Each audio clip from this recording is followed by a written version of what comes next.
Somos Ona Valls, Erika López y quien les habla Jessica Cabezas de la Universidad de Barcelona. En esta comunicación presentamos una experiencia titulada Innovación docente mediante simulación en educación superior, aportes a la comprensión de la diversidad y la participación del estudiantado. La presentación se organiza en 4 bloques principales. En primer lugar, explicaremos por qué se incorporó la simulación.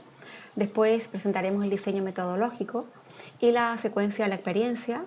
A continuación expondremos los principales resultados y finalmente abordaremos la discusión, las conclusiones y las futuras líneas de investigación. La propuesta parte de una dificultad frecuente en la formación universitaria. El estudiantado puede conocer teóricamente los conceptos de diversidad, inclusión, barreras y participación, pero no siempre resulta sencillo aplicarlo cuando tiene que interpretar una situación educativa concreta. En el ámbito de la inclusión, comprender una situación exige ir más allá de las características individuales del alumnado. También es necesario identificar las barreras presentes en la organización escolar, las prácticas educativas, las relaciones familiares y las condiciones del entorno. Además, el futuro profesional debe aprender a interpretar información incompleta, formular preguntas y evitar conclusiones precipitadas. Por todo ello, entendimos la simulación como una estrategia que podía conectar el conocimiento conceptual con el razonamiento profesional y con la toma de decisiones educativas. La simulación se concibió como un puente entre 4 elementos. El primero es el conocimiento conceptual, comprender qué entendemos por barreras de aprendizaje, participación e inclusión. El segundo es el caso profesional, es decir, una situación verosímil que presenta información inicial, pero que no ofrece todos los datos necesarios para resolverla. El tercero es el razonamiento pedagógico. El alumnado debe elaborar hipótesis, dialogar, contrastar información y justificar sus decisiones. Finalmente aparece la transferencia, es decir, utilizar los conceptos estudiados para interpretar una situación contextualizada y plantear una respuesta educativa. Finalmente, la innovación consideramos que no sustituye los contenidos teóricos. Lo que hace es crear una situación en la que esos contenidos deben utilizarse de manera activa. A continuación, presentaremos brevemente el diseño metodológico y el desarrollo de la experiencia. El estudio adoptó un diseño exploratorio y descriptivo vinculado a una experiencia piloto de innovación docente.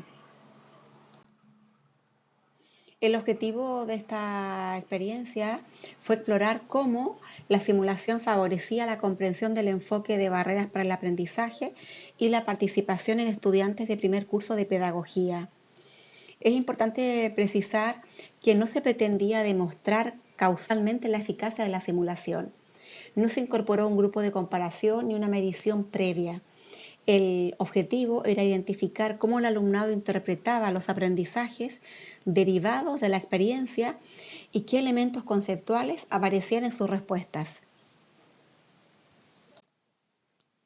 La actividad se desarrolló en la asignatura de Diversidad y Educación de 6 créditos. Es una asignatura de carácter obligatoria impartida durante el segundo semestre del primer curso del grado de Pedagogía. Participaron 52 estudiantes y la experiencia formó parte de un proyecto institucional de fomento de la calidad docente de la Facultad de Educación de la Universidad de Barcelona. La simulación se estructuró en 5 momentos.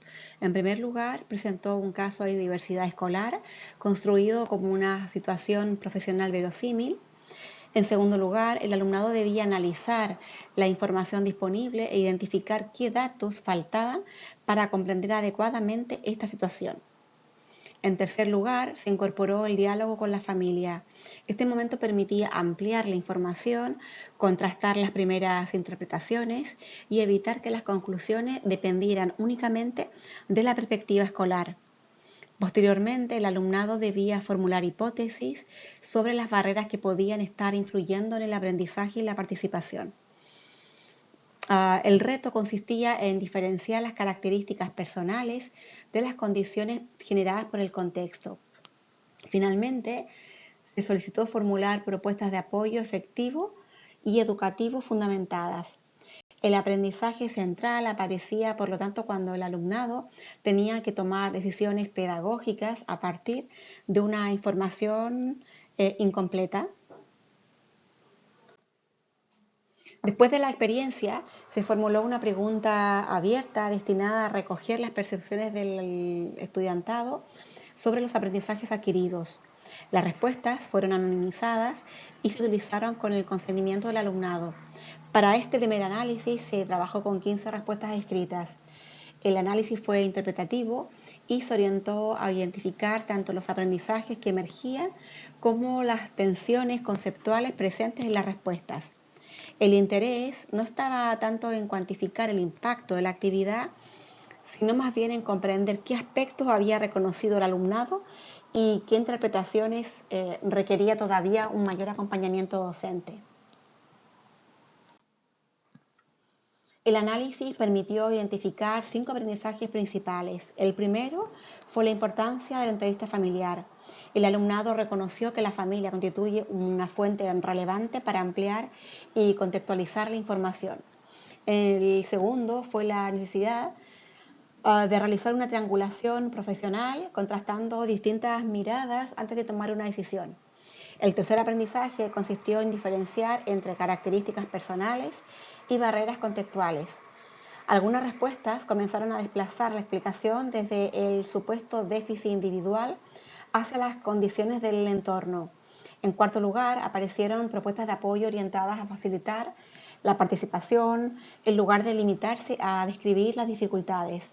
Finalmente, el alumnado manifestó una comprensión inicial del papel profesional de la pedagogía ante situaciones de diversidad, recoger información, coordinar perspectivas, analizar barreras y fundamentar las actuaciones educativas. Uno de los resultados más relevantes fue el inicio de un cambio de mirada. En algunas respuestas se observó un desplazamiento desde una explicación centrada exclusivamente en la persona hacia una interpretación más contextual de las dificultades. Sin embargo, este cambio no apareció de forma completa en todos los casos. Algunas respuestas continuaron utilizando expresiones como problemas personales, sin identificar suficientemente las barreras presentes en el aula, el centro o el entorno familiar. Esto muestra que la simulación permite hacer visibles los modos de interpretar del alumnado, pero que no siempre garantiza por sí sola una comprensión inclusiva. Es decir, hace falta acompañar la experiencia con una reflexión posterior explícita y guiada. En este punto, el debriefing adquiere una importancia central. La simulación activa la experiencia, pero el debriefing permite transformarla en aprendizaje profesional. Este espacio posterior cumple al menos 3 funciones. En primer lugar, permite problematizar las experiencias formuladas y revisar aquellas que continúan centradas en el déficit individual. En segundo lugar, permite también consolidar el lenguaje conceptual, aclarando qué entendemos por barrera, apoyo, participación e inclusión. Y en tercer lugar, favorece la transferencia porque ayuda a conectar lo sucedido durante la simulación con futuras situaciones profesionales.